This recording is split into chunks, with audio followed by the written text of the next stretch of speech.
মুক্তি নিজের মুখে সবকিছু স্বীকার করলে মুক্তিকে বাড়ি থেকে বের করে দেয় বিহান। হ্যাঁ বন্ধুরা, এমনটাই দেখা যাবে।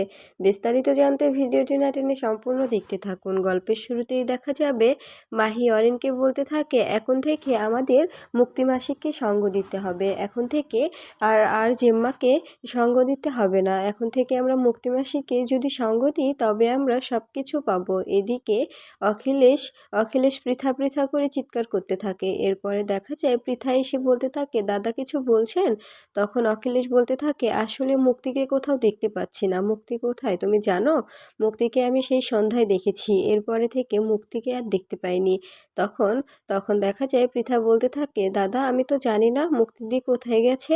কেন, আপনাকে বলে যায়নি? তখন অখিলেশ বলতে থাকে, না আমাকে তো বলে যায়নি। এরপরে বাবুলালকে ডাকতে থাকলে তখন বাবুলাল বলতে থাকে, আমি তো খাবার দিতে গিয়েছিলাম, দেখলাম ভিতর থেকে দরজাটা নক করা, হয়তো ভিতরেই আছে।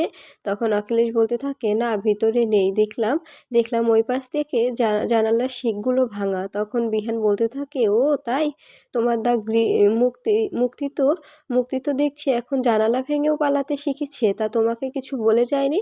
তখন দেখা যায় অখিলেশ বলতে থাকে, বিহান এভাবে কথা বলিস না, এভাবে কথা বলা কিন্তু আমার পছন্দ হচ্ছে না। তখন বিহান বলতে থাকে, তো মুক্তি মাসির কথাও আমাদের কাউকে জিজ্ঞাসা করো না, আমাদেরও পছন্দ হচ্ছে না, বুঝতে পেরেছো? তখন অখিলেশ বলতে থাকে, তুই কিন্তু তোর বাবার সঙ্গে মিসবিহেভ করছিস। ঠিক তখনই অসুস্থ অবস্থায় ঋতুজা উঠে আসে, আর সেখানে এসে বলতে থাকে, মুক্তিকে খুঁজছো? মুক্তিকে? এই বলে হাসতে থাকে। তখন অবাক হয়ে যায় সবাই। এরপরে কিঞ্জল বলতে থাকে, বৌদি তুমি এ অবস্থায় উঠে এসেছো কেন? এরপরে সবাই মিলে ঋতুজাকে ধরে নিচে বসায়। এরপরে দেখা যায় ঋতুজা বলতে থাকে, তুমি তুমি মুক্তিকে খুঁজছো? কই একবারও তো কম্পাসের কথা বললে না, কম্পাস কোথায়? এদিকে দেখা যায় মুক্তিকে মুক্তিকে একটা একটা কাচের জারের মধ্যে আটকে রাখা হয়েছে, আর তার চারপাশে মধু ঢেলে দেওয়া হচ্ছে। এরপরে মুক্তি চিৎকার করে বলতে থাকে, আমাকে কোথায় আনা হয়েছে? আমি এখানে থাকতে চাই না, প্লিজ আমাকে এখান থেকে বের করো, আমার কিচ্ছু ভালো লাগছে না, আমার অনেক ভয় লাগছে। তখন হঠাৎ করে কম্পাস একটা চাদর ঢাকা দিয়ে সেখানে আসে, আর বলতে থাকে, অন্যকে মারতে চাইলে নিজেকেও তো একটু মৃত্যু যন্ত্রণা সহ্য করতে হয়, তাই না? একটু সহ্য করুন, এমন উত্তেজিত হচ্ছেন কেন? অন্যকে যখন মারতে যান তখন তখন মনে হয় না এই কথাটা? তখন তখন মুক্তি বলতে থাকে, কে তুমি? এভাবে আমাকে কেন আটকে রেখেছো? তখন কম্পাস বলতে থাকে, আটকে রেখেছি কেন? আপনি আপনি কেনই বা কেন কেন আমার মাকে এলাচ দিয়ে এভাবে এভাবে অসুস্থ করে ফেলেছিলেন বলুন তো? তখন মুক্তি বলতে থাকে, আমি কিচ্ছু করিনি, তুমি কম্পাস তাই না? এরপরে কম্পাস মুখোশ খুলে সেখানে দাঁড়ায়, আর বলতে থাকে, হ্যাঁ ঠিক ধরেছ মুক্তিমাসি, ঠিক ধরেছ।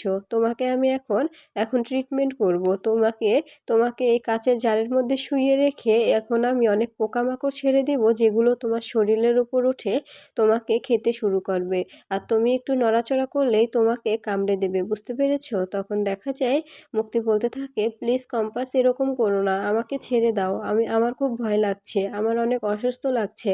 তখন কম্পাস বলতে থাকে, কেন অসুস্থ লাগছে? এরপরে এরপরে মুক্তি বলতে থাকে, আমাকে এখানে কেন এনেছো? তখন কম্পাস বলতে থাকে, কেন এনেছি মানে? তো তুমি তো আমার আমার মাকে দারচিনি দিয়ে অসুস্থ করে ফেলেছিলে। তুমি জানতে না যে আমার মায়ের দারচিনিতে অ্যালার্জি হলে আমার মায়ের অনেক সমস্যা হতে পারে, বেচারি মরে যেতে পারতো। তুমি তুমি জেনে শুনে এভাবে এভাবে কি করে ওনাকে মারতে চাইলে? তুমি তো ওর বেস্ট ফ্রেন্ড তাই না? তখন দেখা যায় মুক্তি বলতে থাকে, আমাকে ক্ষমা করে দাও, প্লিজ আমাকে এখান থেকে বের করো, আমার অনেক শরীর খারাপ লাগছে, আমার ভালো লাগছে না। তখন কম্পাস বলতে থাকে, অবশ্যই বের করব, কিন্তু কিন্তু একটু তো মৃত্যু যন্ত্রণা ভোগ করো, একটু তো সহ্য করতে হবে তাই না? যেমন আমার মা অনেক কষ্ট সহ্য করেছে এবং এখনো করছে। তখন দেখা যায় কম্পাস বলতে থাকে, তুমি যদি সবটা সবার সামনে বলো তবেই আমি তোমাকে এখান থেকে বের করব। এদিকে দেখা যায় ঋতুজা বলতে থাকে, মুক্তি ও কম্পাস দুজনে একসঙ্গে আছে, মুক্তির ট্রিটমেন্ট চলছে, এই বলে হাসতে থাকে। তখন অখিলেশ বলতে থাকে, কি বলছো এসব, ট্রিটমেন্ট চলছে মানে? তখন বিহান বলতে থাকে, মা সবটা ক্লিয়ার করে বলো তো কি হয়েছে? তখন দেখা যায় ঋতুজা বলতে থাকে, আসলে আসলেই সবটা বুঝতে পারবি। কম্পাস নিজ মুখেই সবটা বলবে। ও কি মুক্তি মুক্তি কি করেছে আর কিসের কারণে মুক্তিকে ট্রিটমেন্ট দেওয়া হচ্ছে।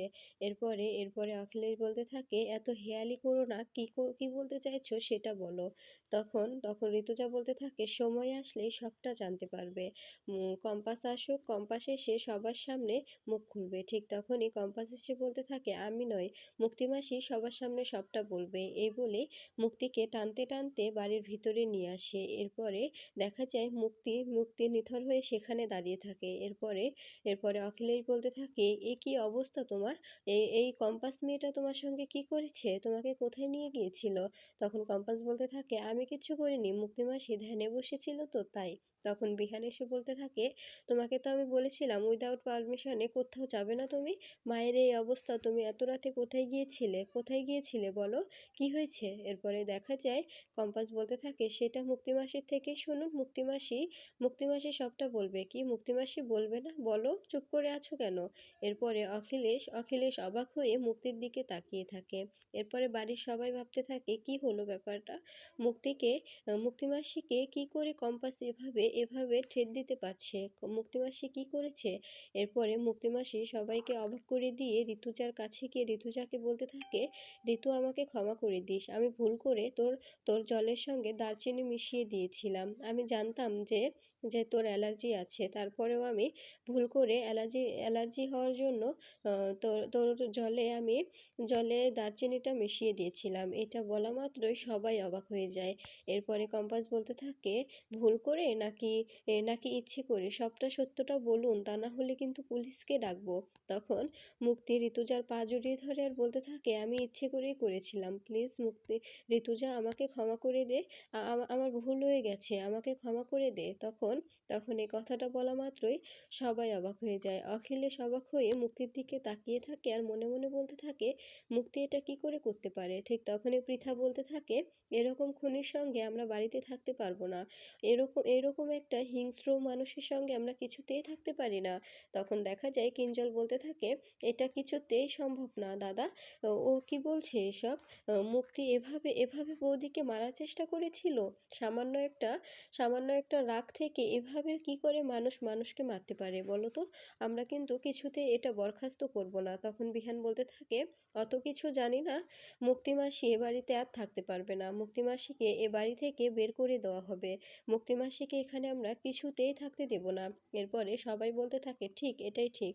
তখন কিঞ্জল বলতে থাকে, "হ্যাঁ দাদা, মুক্তি এখানে কিছুতেই থাকতে পারবে না। মুক্তিকে আমরা কিছুতেই রাখবো না।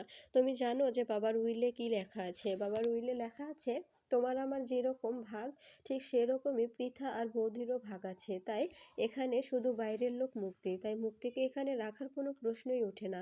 এরপরে মুক্তি সবার কাছে হাত জোর করে ক্ষমা চায় আর কাঁদতে থাকে আর বলতে থাকে, "আমার যাওয়ার কোনো জায়গা নেই। সবাই জানে যে আমার পরিবার এইটাই। প্লিজ আমাকে এখান থেকে বের করে দিও না। আমার আর কোথাও যাওয়ার জায়গা নেই। আমাকে যদি এখান থেকে বের করে দেওয়া হয়, আমি সত্যি বলছি, আমি সুইসাইড করব। আমি এখান থেকে বেরিয়ে গিয়ে সুইসাইড করব, কারণ আমার যাবার কোনো জায়গা নেই।" এটা দেখে অবাক হয়ে যায় সবাই।